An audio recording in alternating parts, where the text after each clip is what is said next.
Quelques semaines après avoir accueilli son deuxième enfant avec Maxime, Alizée Ouillaud a dû retourner à l'hôpital. Victime d'une crise d'appendicite, l'ancienne aventurière de Pékin Express s'est fait opérer. Une fois rentrée chez elle, elle a dévoilé son ventre couvert de plusieurs pansements. Ce premier mois de l'année s'avère riche en rebondissements pour Alizée et Maxime, duo emblématique de Pékin Express.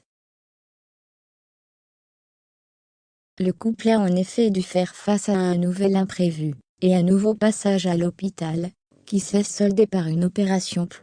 Il y a quelques jours, Maxime a fait savoir sur Instagram que son amoureuse avait été prise de vives douleurs au ventre et le diagnostic était rapidement tombé, crise d'appendicite et obligation d'opérer.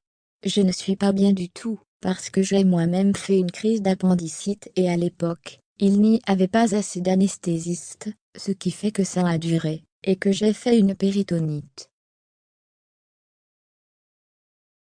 On va faire en sorte que tout se passe bien.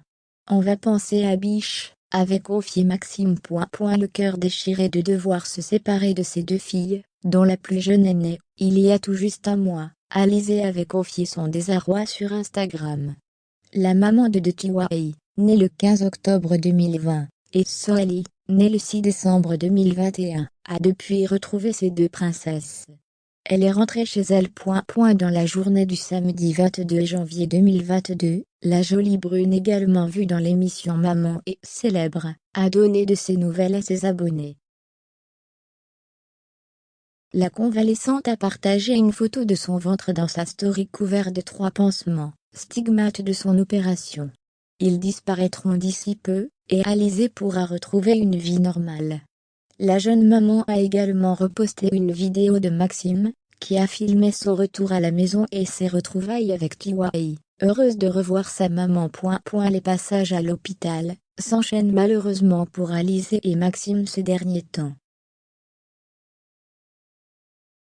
Ils avaient été contraints d'y emmener leur fille Soali en urgence après qu'elle a eu des difficultés à respirer. Il s'agissait de glaire de naissance et tout était rapidement rentré dans l'ordre pour la tribu victime d'un incendie dans sa maison en décembre dernier.